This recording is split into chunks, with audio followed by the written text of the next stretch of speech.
আচ্ছা, আমরা তাহলে আগের দিন কার্নোট সাইকেলটা শুরু করেছিলাম। কার্নোট সাইকেলে আমরা আগের দিন পড়লাম যে একটা রিভার্সেবল হিট ইঞ্জিন।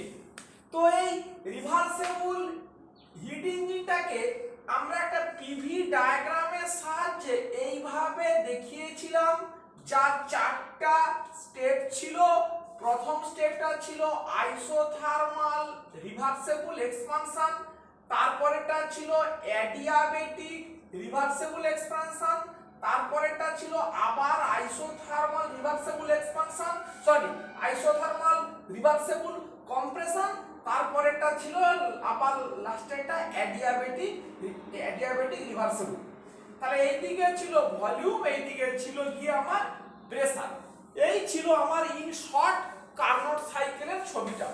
এটা ছিল V1, এটা V2, এটা V3, এটা V4, এইটা ছিল T2, এটা ছিল T1 এবং এই স্টেপের অ্যাসোসিয়েটেড টেম্পারেচার ছিল Q2, এখানে ছিল Q1।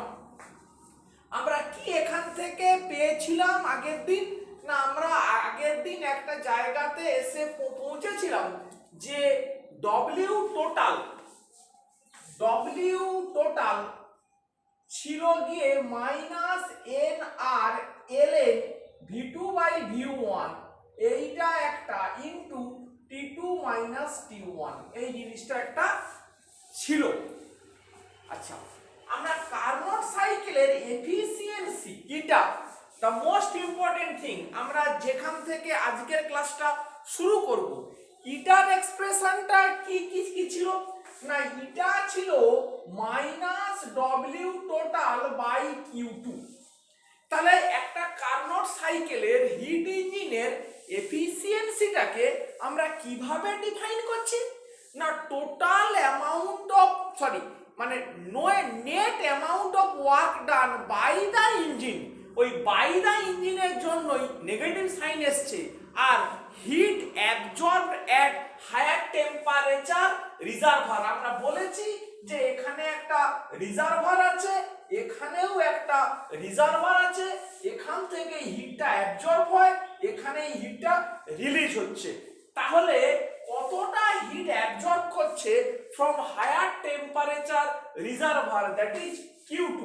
তাহলে এইটাকে যদি আমরা বসিয়ে দিই, এই মাইনাস কেটে গেল NR ln V2 by V1 into T2 minus T1, এইটা বাই Q2 এর কি ভ্যালু আছে? Q2 মানে প্রথম স্টেপে minus W1, Q2 is equal to minus W1 সমান NR ln V2 by V1 into T2। এই দুটো টার্ম কেটে গেল, কি থাকে?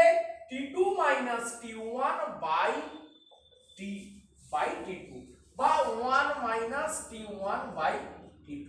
এইটা হচ্ছে এফিসিয়েন্সি, হিট ইঞ্জিন এফিসিয়েন্সির এক্সপ্রেশন হচ্ছে গিয়ে এইটা। আচ্ছা বেশ, আমরা একটু অন্যভাবে বোধহয় এরকমও করে বলতে পারি যে এফিসিয়েন্সি ইটার এক্সপ্রেশন কি? Minus W total by Q2।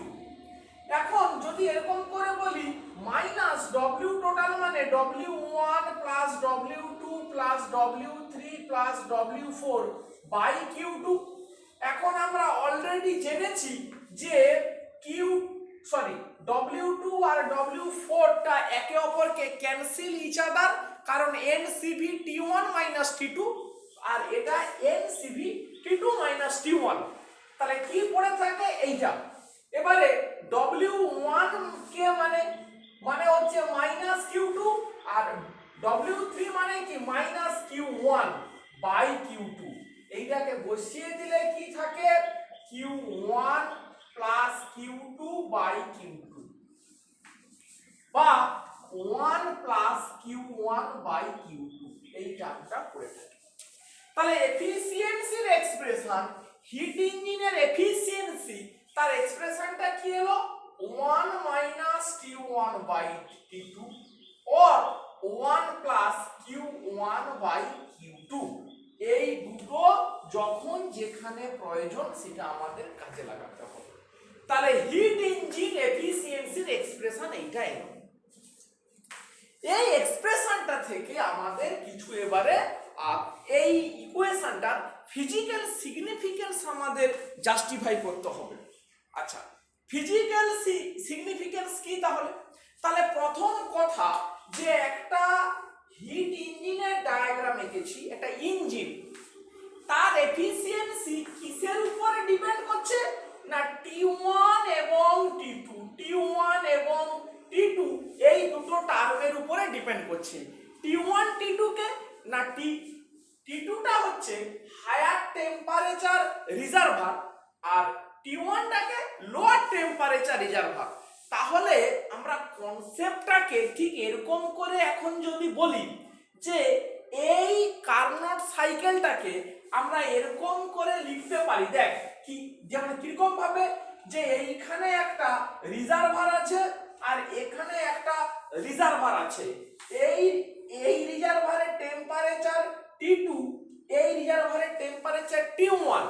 তাহলে বেসিক্যালি এখান থেকে এখানে হিট ফ্লো হচ্ছে, এখান থেকে Q2 অ্যামাউন্ট অফ হিট ইঞ্জিনের মধ্যে ঢুকলো আর Q অ্যামাউন্ট অফ হিট রিজার্ভারের মধ্যে ঢুকে গেল। তাহলে এইটাই হচ্ছে গিয়ে অ্যাকচুয়ালি শর্ট ফর্মে কার্নোট সাইকেলটাকে আমরা এইভাবে এক্সপ্রেস করতে পারছি। দুটো টেম্পারেচার, ওপরেরটা অলওয়েজ হায়ার টেম্পারেচার রিজার্ভার, মানে যেখানে হিটটা রিজার্ভ আছে, একটা সোর্স, আর এইটাকে বলতে পারি সিঙ্ক। সিঙ্ক মানে আমরা বলি না যে তো রান্নাঘরে সিঙ্ক মানে যেখানে সবকিছু ডাম্প করে দেওয়া হয়, যেখানে ফেলে দেওয়া হয়, মানে বেসিনকে বলা হয় সিঙ্ক। তাহলে সেইভাবে এটাকে ওই সেন্সে বলা হচ্ছে সিঙ্ক, যেখানে হিটটাকে ফেলে দেওয়া হচ্ছে। তাহলে রিজার্ভার থেকে Q2 amount of heat absorb হলো, সিঙ্কে Q1 অ্যামাউন্ট অফ হিট সিঙ্কে চলে গেল। এদের মধ্যে যেটা ডিফারেন্স, সেই ডিফারেন্সটাই হচ্ছে net amount of work done by the engine, মানে net amount of work done of the engine. তাহলে কি হচ্ছে, ভালো করে যদি ঠান্ডা মাথায় আমরা ভাবি, থার্মোডাইনামিক্সে আমরা কি পড়ি? শোন, এই কার্নোট সাইকেলটা সবাই আঁকতে পারবে, একে সবাই এইটা এফিসিয়েন্সির এক্সপ্রেশন, কিন্তু কার্নোট সাইকেলের ভেতরের যে বক্তব্যটা মানে ফিজিক্যাল সিগনিফিকেন্স, ইঞ্জিন ব্যাপারটা কি, সেইটাকে খুব ঠান্ডা মাথার ভেতরে একদম ঢুকিয়ে নিতে হবে। তাহলে বেসিক্যালি কি ব্যাপারটা না থার্মোডাইনামিক্সে কি বলে না এনার্জি ট্রান্সফার হয়।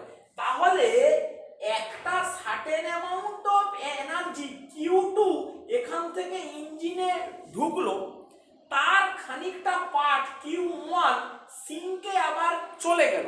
তাহলে বাকি যে পরিমাণ এনার্জি সেইটাই তার ইকুইভ্যালেন্ট, তার সমতুল্য পরিমাণ কাজই ইঞ্জিন করছে। তাহলে ইঞ্জিন কতটা কাজ করছে না সেই অ্যামাউন্ট অফ হিটের equivalent, difference between source and sink, source থেকে কতটা অ্যাবজর্ব করলো, সিঙ্কে কতটা ছেড়ে দিল, তাদের ডিফারেন্স যতটা তার equivalent amount of work done by the engine. আর এফিসিয়েন্সির এক্সপ্রেশনটা কি না মাইনাস ডব্লিউ টোটাল সবসময়ের জন্য by heat absorb at higher temperature reservoir, কতটা হিট অ্যাবজর্ব করে নেট কতটা কাজ দিল, এটাই হচ্ছে এফিসিয়েন্সির ডেফিনেশন।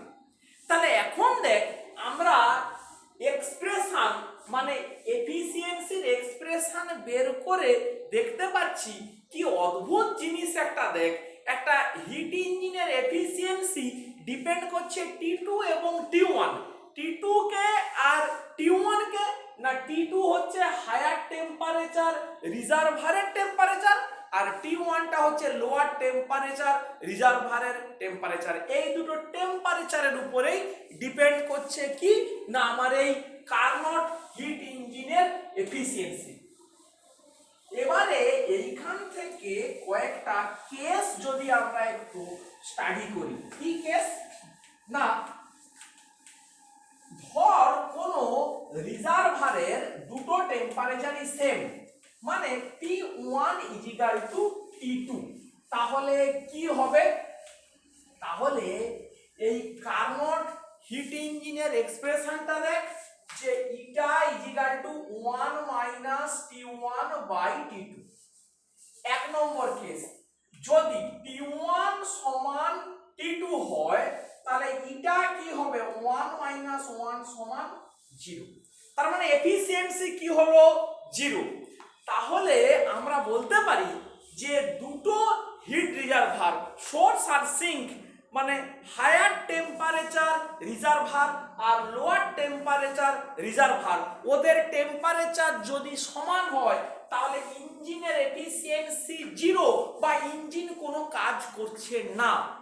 এইটাকে যদি একটু ল্যাঙ্গুয়েজ দিয়ে বলি, এরকম করে কি আমরা বলতে পারি যে ইট is impossible for a heat engine, it is impossible for a heat engine connected to a single heat reservoir to produce some amount of work into the surrounding। খুব ঠান্ডা মাথায় চিন্তা কর কি বললাম, বইতে দেখবি, শুনে শুনে হয়তো ডেফিনেশনটা বুঝতে পারছিস না। It is impossible for a heat engine, একটা হিট ইঞ্জিনের পক্ষে এটা অসম্ভব, to who is connected to a single heat reservoir, যে একটা সিঙ্গেল হিট রিজার্ভারের সঙ্গে কানেক্টেড। ভাষার ফেকটা দেখ, দুটো টেম্পারেচার সমান, T1 = T2, তার মানে সোর্স এবং সিঙ্কের টেম্পারেচার যদি সেম হয় আমরা বলতে পারি যে ওপরেরটা যে রিজার্ভারে অ্যাটাচড, নিচেরটাও সেই রিজার্ভারে অ্যাটাচড, বিকজ ওদের টেম্পারেচার সেম। সেই জন্য ল্যাঙ্গুয়েজটা এরকম করে হচ্ছে বলা যে who is connected to a single heat reservoir, যে একটা একই হিট রিজার্ভারে অ্যাটাচড, মানে সোর্স যা সিঙ্কটা, to produce some amount of work into the surrounding, মানে সে কোনোদিনও সারাউন্ডিং এ কিছু কাজ দিতে পারে না, তার মানে তার এফিসিয়েন্সি কি হচ্ছে? 0। এইটা হচ্ছে সেকেন্ড ল অফ থার্মোডাইনামিক্সের একটা সূত্র, এটাকে বলা হয় Kelvin Planck statement. Kelvin Planck statement কি বলছে? It is impossible for a system operating in a cycle and connected to a single heat reservoir to produce positive amount of work in the surrounding. ওই যেটা বললাম সেইটা। বেশ, next বক্তব্যটা কি? এটা 1 নম্বর। 2 নম্বর বক্তব্যটা হচ্ছে যদি T1 = 0 হয়, T1 যদি হয় 0 তাহলে ইটা = 1, T2 যদি ইনফিনিটি হয় তখনও ইটা = 1। তাহলে এই দুটো কেসে ইটা কি হবে? 1। T1 0, T2 হচ্ছে ইনফিনিটি, ইটা 1। কিন্তু ইট ইজ নট পসিবল, এই সিনারিওটা সম্ভব নয়, ইটা 1 কোনোদিনও সম্ভব নয়। এফিসিয়েন্সি ইটার ভ্যালু অলওয়েজ লেস দেন 1, ইটা কখনো 1 হতে পারে না। ইটা 1 মানে ইঞ্জিনের এফিসিয়েন্সি 100%। ইঞ্জিনের এফিসিয়েন্সি 100% মানে ও সোর্স থেকে যে হিট অ্যাবজর্ব করলো পুরোটাই কাজে কনভার্ট করলো, সিঙ্কে কোনো হিট সাপ্লাই করলো না, এটা কখনোই সম্ভব নয়। তাহলে বেসিক্যালি ব্যাপারটা কি দাঁড়ালো না, ইঞ্জিন অলওয়েজ সোর্স থেকে যে অ্যামাউন্ট অফ হিট অ্যাবজর্ব করবে তার একটা পার্সেন্টেজকে কাজে কনভার্ট করতে পারবে, তার একটা পার্সেন্টেজকে কাজে কনভার্ট করতে পারবে। 100% কোনোদিন কাজে কনভার্সন হবে না। তাহলে আমরা এইটাকে যদি একটা স্টেটমেন্ট আকারে বলি, it is impossible for a cyclic process to convert heat into work without simultaneous transfer of heat from a body at higher temperature to one at lower temperature। মানে ওই যা বলা হলো সেইটাই, এটা সোর্স এটা সিঙ্ক, এখান থেকে হিট অ্যাবজর্ব করে পুরোটাই কাজে কনভার্ট করা সম্ভব নয় খানিকটা সিঙ্কে ট্রান্সফার না করে। তাহলে আগেরটা ছিল কেলভিন প্লাঙ্ক স্টেটমেন্ট, এটা হচ্ছে ক্লসিয়াস স্টেটমেন্ট। এই দুটোইকেই বলা হয় থার্মোডাইনামিক্সের সেকেন্ড ল। তাহলে খুব ছোট কথায় এফিসিয়েন্সির এক্সপ্রেশন দিয়ে এক নম্বর কেস T1 সমান T2 হলে এফিসিয়েন্সি 0, সেটা কখনো সম্ভব নয়। তাহলে এটা হলো কেলভিন প্লাঙ্ক স্টেটমেন্ট। আর T1 সমান 0 আর T2 সমান যদি ইনফিনিটি হয় তাহলে এফিসিয়েন্সি হবে 1 বা 100% কোনো ইঞ্জিনের কর্মদক্ষতা, এটাও কখনো বাস্তবে সম্ভব নয়। এটা হচ্ছে ক্লসিয়াস স্টেটমেন্ট। তাহলে আমরা এইটুকু যা বললাম সেইটাকে যদি আবার আমরা একটু বারবার করে সামারি করে নেই, কি আমরা বুঝতে পারলাম যে আসল কথাটা হচ্ছে কিন্তু এইটা, যে কার্নোট সাইকেল ড্র করেছি ঠিক আছে, কিন্তু আসল হচ্ছে থার্মোডাইনামিক্সের সেকেন্ড ল। শুরুতেই আমরা যে কথাটা বলেছি, কি সেই কথাটা না, হিট ডাইরেকশন একটা ফ্লো, একটা ডাইরেকশন থাকবে, যেটা ফার্স্ট লতে ছিল না। তাহলে সেকেন্ড ল কি দেখালো না, সোর্স থেকে সিঙ্কের দিকেই হিট ফ্লোটা থাকবে, সোর্স থেকে সিঙ্কের দিকেই হিট ফ্লোটা থাকবে। Heat flow higher temperature reservoir, মানে এটার হচ্ছে T2 এটা T1, এখান থেকে Q2 অ্যাবজর্ব হবে, Q1 সিঙ্কে ট্রান্সফার হবে। এদের মধ্যে যে difference, that amount of heat will be converted to work into the surrounding। এটাই হচ্ছে সামারি। আর কার্নোট সাইকেলের সবসময় খেয়াল রাখবি পুরোটা রিভার্সেবল। প্রথম স্টেপটা আইসোথার্মাল রিভার্সেবল, সেকেন্ডটা অ্যাডিয়াবেটিক রিভার্সেবল, থার্ডটা আইসোথার্মাল রিভার্সেবল, ফোর্থটা আবার অ্যাডিয়াবেটিক রিভার্সেবল। একটা সাইক্লিক প্রসেস, একটা সাইক্লিক প্রসেস। এবং যেটা আমরা আজকে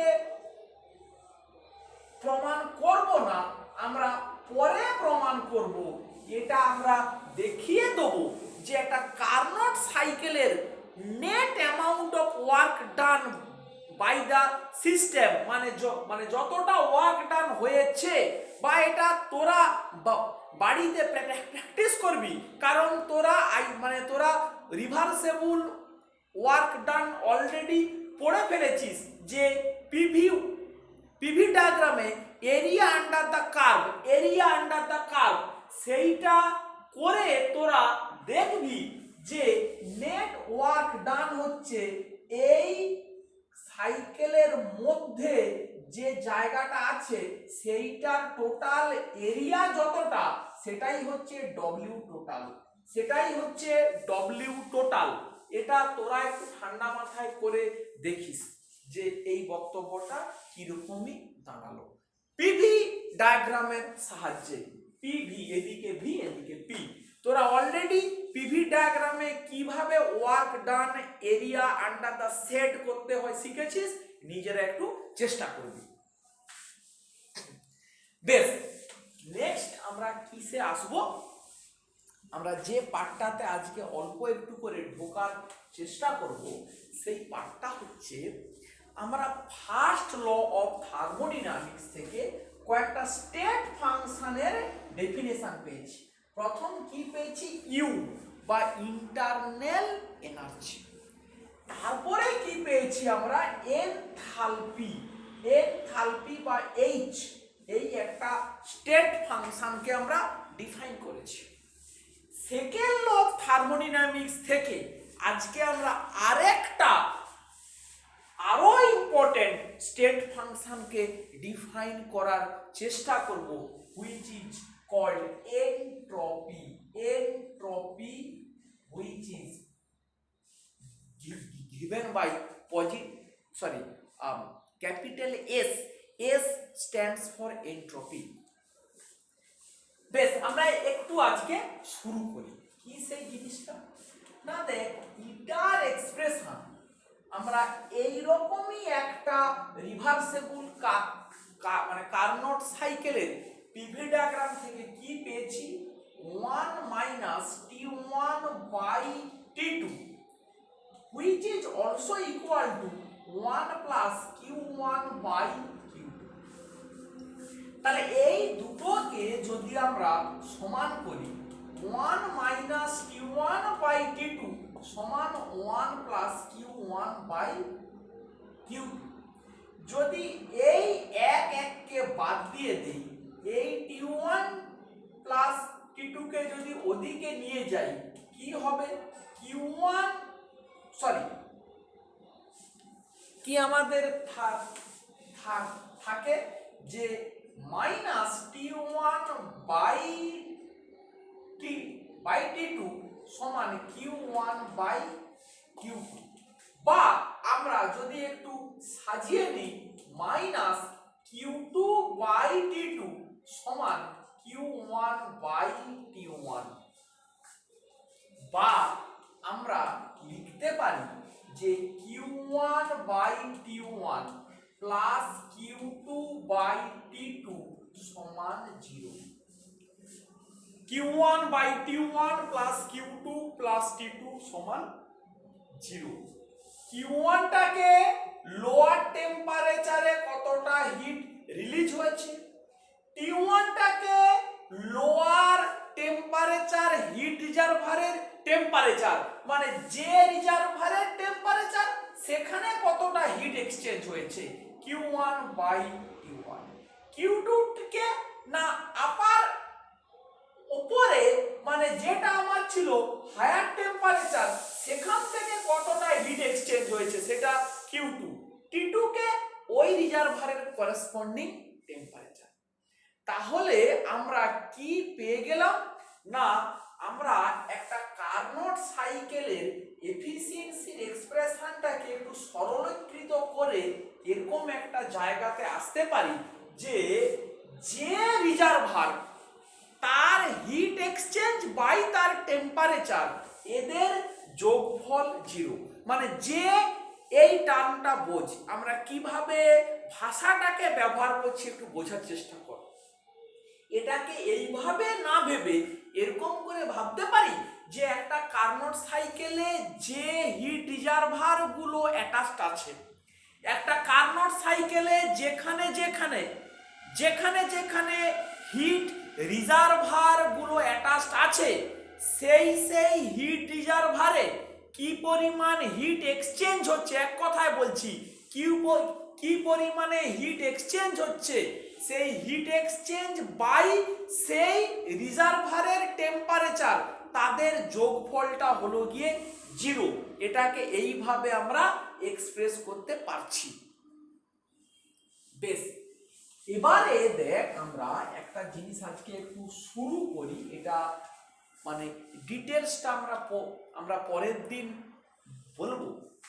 আমরা যে কার্নোট সাইকেলটাকে পড়েছিলাম, সেই কার্নোট সাইকেলটাকে একটু বড় করে ড্র করি, এতটা না করলেও একটু এই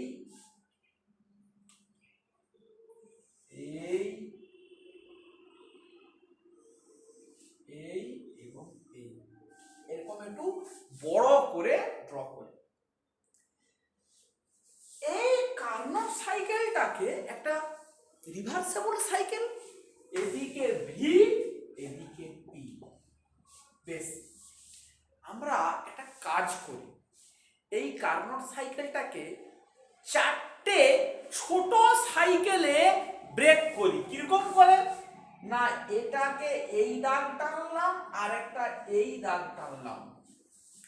তাহলে ছিল একটা বড় কার্নোট সাইকেল, তাকে এইভাবে দাগ টেনে আমরা একটা ছোট কার্নোট সাইকেলে ভেঙে দিলাম। আচ্ছা, এই পয়েন্টের টেম্পারেচার ছিল T2, এই পয়েন্টের টেম্পারেচার ছিল T1। তাহলে মাঝখানে একটা প্রসেসে ভাঙছি এই পয়েন্টটা। চিন্তা কর, এখান থেকে এই পাথটা একটা অ্যাডিয়াবেটিক পাথ, এইখান থেকে এই পাথটা একটা অ্যাডিয়াবেটিক পাথ, সেই জন্যই এখানে টেম্পারেচার চেঞ্জ হচ্ছে। তাহলে এইটার প্রত্যেকটা পয়েন্টেও নিশ্চয়ই টেম্পারেচার চেঞ্জ হবে। তাহলে এই পয়েন্টেও একটা টেম্পারেচার থাকবে, which we assume it is T3। তাহলে এটা T3 মানে এই পুরোটা জুড়ে কি থাকবে? T3, কারণ এই স্টেপটা হচ্ছে আইসোথার্মাল স্টেপ। খুব ঠান্ডা মাথায় কনসেপ্টটাকে একটু ক্লিয়ার কর। কি কি আমাদের কনসেপ্ট? এইগুলো আইসোথার্মাল, ফলে এগুলোও আইসোথার্মাল, এটাও আইসোথার্মাল, ফলে এই পুরো পাথে কোনো টেম্পারেচারের চেঞ্জ নেই। তাহলে এখানে যদি T2 হয়, এখানে T2, এখানে T2, এখানে যদি T1 হয়, এখানে T1, এখানে T1। এবারে এই পাথটা হচ্ছে আমার অ্যাডিয়াবেটিক। তাহলে এই পাথের throughout the path temperature change থাকবে। তাহলে এই মাঝখানের পয়েন্টটা হলো T3। তাহলে এটা T3 মানে এখানেও T3, এখানেও T3, কারণ এই পুরোটা আইসোথার্মাল, ওখানে কোনো টেম্পারেচারের চেঞ্জ হবে না। বেশ, তাহলে আমরা বড় কার্নোট সাইকেলটাকে একটা ছোট কার্নোট সাইকেলে ভেঙে ফেললাম। চারটে ছোট কার্নোট সাইকেলে আমরা ভেঙে ফেললাম। কাকে? না, বড় বড় কার্নোট। তাহলে বড়টার যদি এই ডিরেকশন, এই ডিরেকশন, এই ডিরেকশন, এই ডিরেকশন হয়, তাহলে এই ছোটগুলোর যেহেতু রিভার্সেবল সাইক্লিক, তাহলে আমি ছোটগুলোকে বলতে পারি এটা এই গেল, এটা এই এলো, এটা এই গেল, এটা এই গেল। এইটা হচ্ছে গিয়ে 1 নম্বর সাইকেল, মানে 1 নম্বরটা এই ছোটটার এটা 1, তাহলে তার ডিরেকশন এইটা। 2 নম্বরের এই ডিরেকশন, এই ডিরেকশন, এই ডিরেকশন এইটা, এটা হচ্ছে 3 নম্বর, তার ডিরেকশন এই এই এই এবং এই। 4 নম্বরের এই এই এই এবং এই। এই হচ্ছে গিয়ে ছোটগুলোর ডিরেকশনকে আমরা এইভাবে ডিফাইন করতে পারলাম। বেশ, এইবারে এই দিকটাকে একটু মুছে দেই, দিয়ে কয়েকটা ছোট ছোট পয়েন্ট একটু আগে লেখার চেষ্টা করি। কি সেই পয়েন্টটা? না, আমরা একটা কথা কি পারি লিখতে, এই টোটালটার হিট আমরা কি জানি? Q2। এই টোটালটার হিট কি জানি আমরা? Q2। এইটাকে সমান বলতে পারি এইটা প্লাস এইটা, মানে আমরা বলতে পারি Q2 of step of cycle 1 plus Q2 of cycle 2। খুব ঠান্ডা মাথাতে ভাববি, এই টোটালটার হিট আমরা জানি এখান থেকে এই পর্যন্ত আসতে, এখান থেকে এই পর্যন্ত এক্সপান্ড হতে কি লাগে? Q2 amount of heat absorb হয়, মানে বড় সাইকেলটার ক্ষেত্রে। তাহলে এই পয়েন্ট থেকে এই পয়েন্টে আসতে এটাও এক্সপানশন, এখানের হিটটা মনে কর লাগছে Q2 ব্র্যাকেটে 1, আবার এখান থেকে এই পর্যন্ত আসতে হিটটা লাগছে Q2 ব্র্যাকেটে 2।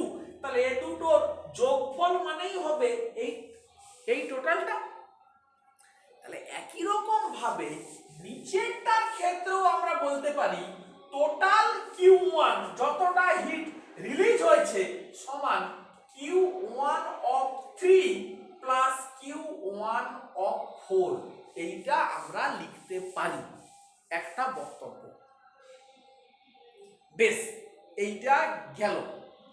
আচ্ছা, এবারে এই পুরোটার জন্য বলেছি Q2, এই পুরোটার জন্য বলেছি Q1। আমরা যেই এটাকে মাঝখানে ব্রেক করে দিয়েছি, এর করেসপন্ডিং টেম্পারেচার দিয়েছি T3, তাহলে এই পুরোটার হিট কি বলতে পারি আমরা? Q3 বলতে পারি। এই পুরোটার হিট মানে এখান থেকে এই পর্যন্ত যদি এটা আসতো, এখান থেকে এই পর্যন্ত এখন যদি আসতো, বা এখান থেকে এই পর্যন্ত যদি আমার যেত, তাহলে ওই স্টেপেরও একটা কিউ থাকতো, সেই টোটালটা হচ্ছে Q3।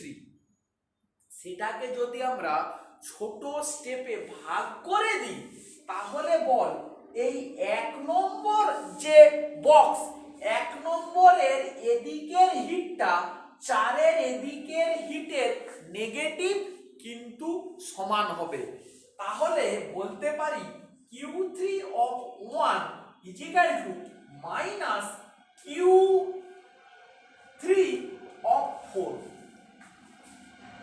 তাহলে কি বললাম? এইটা বরাবর হিটটাকে আমরা Q3 বলছি।